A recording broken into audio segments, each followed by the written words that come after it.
In the summer of 1965, a young man named Fred DeLuca faced a problem that millions of young people can relate to.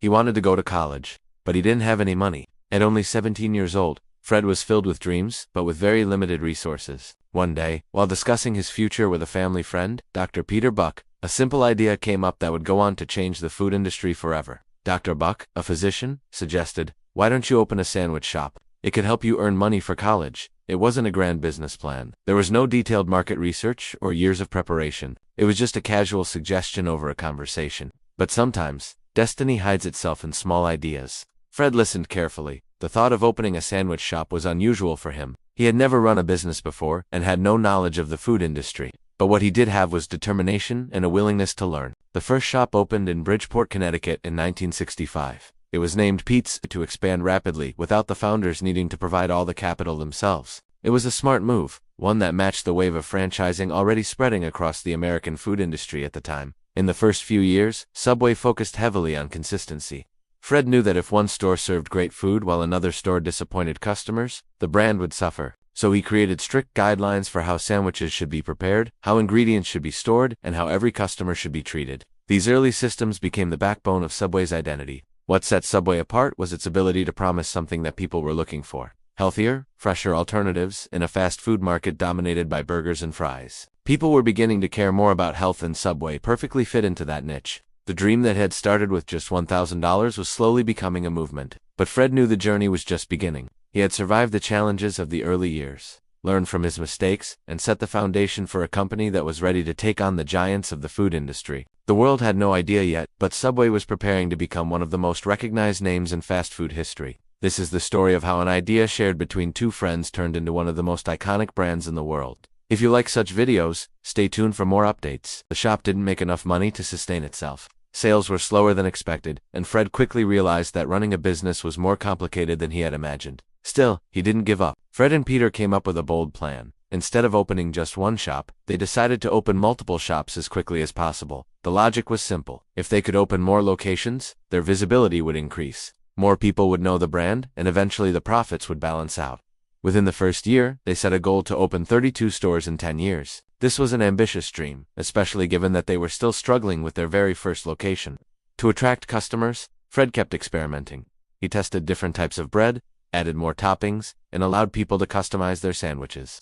This idea of customization, letting people choose what they wanted, was revolutionary at the time. Most fast food chains served preset meals, but Fred gave power to the customers.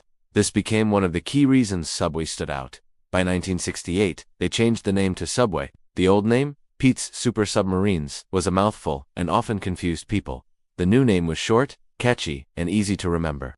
With a fresh identity, Subway started gaining traction. Word of mouth spread and people began to associate Subway with freshness and choice. But growth was not smooth. Fred often found himself in debt, borrowing money to pay rent or buy ingredients. There were times when he doubted whether the dream was worth pursuing. Yet every time he thought about quitting, he remembered why he had started in the first place: to pay for college, to make something meaningful out of his life, and to honor the trust Dr. Buck had put in him. That determination kept him going.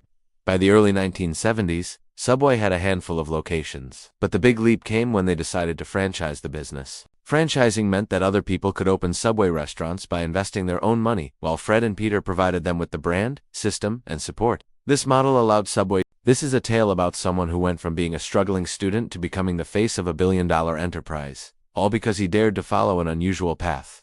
Imagine a young man named Fred DeLuca. He's only 17 years old, just finished high school, and has dreams as big as the sky. He wants to become a doctor, but here's the catch: he doesn't have any money. It's the summer of 1965, and Fred is desperate to find a way to earn some quick cash. He needs about $300 to pay for his first year of college. His family, though, can't help him out. They don't have the extra money lying around. So Fred finds himself in a pickle. He's got big dreams, but no money to make those dreams come true. Not to mention that school is starting soon, and he is still clueless about how he'll afford it. Determined to find a solution, Fred starts thinking of ways to make money. Then fate intervenes. A family friend offers him an idea that changes everything. This family friend, Peter Buck, is a nuclear physicist. And here's the twist. Instead of giving Fred money or just waving him off, Peter suggests that they go into business together. And not just any business, mind you, but a sandwich shop. You heard that right, a sandwich shop. At the time, this seems like a pretty odd idea. Who would have thought that sandwiches could lead to such big things?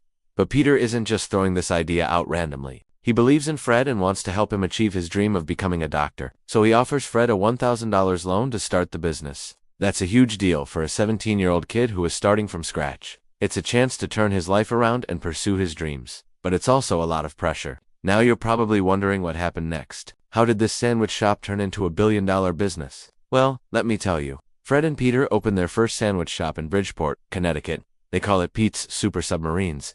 Can you imagine the kind of sandwiches they probably made there? Fresh, delicious submarines that make your taste buds dance with joy. But this isn't just any ordinary sandwich shop. This is the beginning of something extraordinary. It's the birth of a culinary revolution that will change the way we think about sandwiches forever. The shop might have looked like any other sandwich spot on the outside, but inside it was bubbling with potential. Neither Fred nor Peter had any experience in running a restaurant. They were just two guys with a dream, but that didn't stop them from trying.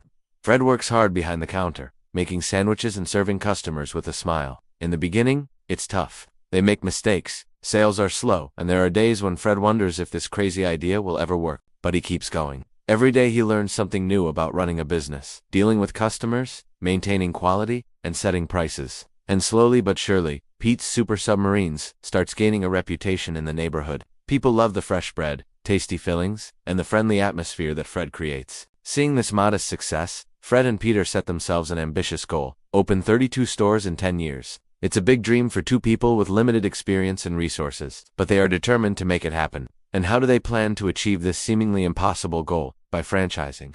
Franchising, you ask? Yup, that's right. Franchising allows other people to invest in and run their own shops under the same brand. It's a win-win situation. Franchisees get to invest in a proven business model, and aspiring entrepreneurs get a chance to own their own business. And that's exactly what happens. More and more people want to join the Subway team, because the concept is simple, affordable, and effective. Each new franchise carries the promise of fresh, customizable sandwiches, made with high-quality ingredients. And as the years pass, Subway expands from that one small shop in Bridgeport to hundreds of locations across the United States. Throughout their journey, Fred and Peter continued to focus on what made Subway stand out from the rest of the competition. They believe in offering a healthier alternative to fast food, without sacrificing taste or convenience. This sets them apart, especially as more and more people become health-conscious. Fast food had become a popular choice for busy individuals, but it was often seen as unhealthy and unappealing. Subway revolutionizes the industry by introducing a fast food option that is both delicious and customizable. Customers can choose their bread, fillings, and vegetables, making each sandwich a unique creation tailored to their preferences. Moreover, Subway's commitment to using fresh ingredients and its Eat Fresh slogan resonate with customers who are increasingly concerned about what they consume. At the end of its first decade, Subway stands as a testament to the power of innovation, determination, and a good product. With hundreds of locations across the country, the brand has become synonymous with fresh, affordable, and customizable sandwiches. And it all started with one simple idea that changed everything: a sandwich shop. Who would have thought that selling sandwiches could lead to such extraordinary success? But then again, that's the beauty of it all. Sometimes the most unexpected ventures can lead to the most extraordinary outcomes. And that's exactly what happened to Fred and Peter. Their story is a true testament to the power of dreams and the magic that can happen when you dare to pursue the most unusual paths. Do you have an unusual idea that you want to share? I would love to hear about it in the comments below. And if you enjoyed this story, please don't forget to hit the like button. Your support means everything to me. Thank you for watching. Until next time, keep dreaming big and never settle for ordinary. Take care. By the end of the 1970s, Fred DeLuca's Subway was far from the sandwich shop he had first opened with Peter Buck. Fred was now ready to take the business to a whole new level, and to do that, he needed to understand what changes America was going through. After all, any successful business is always adapting to the times. So here's how Fred managed to take Subway to the next level. The year was 1978, and the future of Subway would soon begin to take shape. For the first time, Fred and Peter Buck sat down to analyze how far they'd come and how much they actually had achieved together. They had started this journey in Bridgeport, Connecticut, with a single sandwich shop. Now, only a few years later, they owned 5 locations and were managing a significant number of employees. Their little sandwich shop had become a well-known brand in the area, and the concept they had developed was already changing the way people perceived fast food. But Fred and Peter were not content with just what they had accomplished. They wanted more. And to achieve their dreams, they needed to understand what was happening in the world around them. At that moment, America was undergoing profound changes. Changes that would forever alter the landscape of the fast food industry. The American family was evolving. Dual-income households were becoming more common, with both parents working outside the home to support their families. Office jobs were growing in number, and people were busier than ever before. This shift in lifestyle created a demand for quick, convenient meals that could be prepared quickly and eaten on the go. At the same time, younger generations were seeking more affordable alternatives to traditional fast food. They wanted fresh, tasty meals that were lighter than the heavy burgers and fries that dominated the market. This growing segment of health-conscious consumers presented an opportunity for Subway to position itself as a healthier option. With this new information in mind, Fred and Peter realized that they were at a crossroads. They could continue expanding organically by opening more company-owned stores, but this approach had its limitations. They needed a system that allowed for faster, more widespread growth. And that's when they discovered the answer: franchising. In 1974, they decided to open the first franchise store in Wallingford, Connecticut. Franchising allowed entrepreneurs to invest in a proven business model, benefiting from Subway's established brand and operations. By granting individuals the right to open and operate their own Subway stores in exchange for a fee, Subway could rapidly expand its footprint across the country. The first franchise agreement was signed, and Subway's growth trajectory changed dramatically. However, expanding to new locations brought its challenges. Quality control, maintaining consistency in taste and service across multiple franchises became a concern.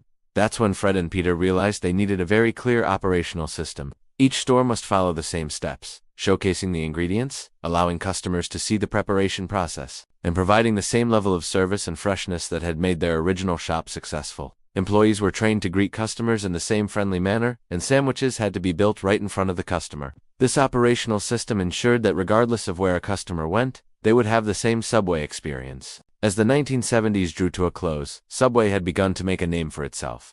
But it was the upcoming decade that would truly test the system they had put in place. The 1980s were a pivotal time for Subway.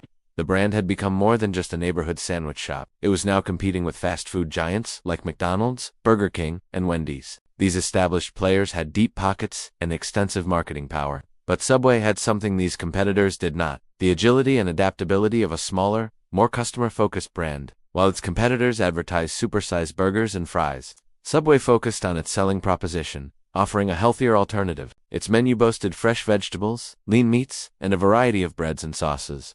By allowing customers to customize their sandwiches, Subway empowered them to make choices that aligned with their dietary preferences. This focus on customization resonated with health-conscious consumers, who were becoming more aware of the importance of nutrition. At the same time, Subway was also able to stand out by embracing the affordability that had been part of its identity since day one. While other chains increased their prices, Subway remained committed to offering customers fresh, good food at reasonable prices. If you've enjoyed this episode, stay tuned for more stories about the most influential brands in the world. And don't forget to subscribe to our channel.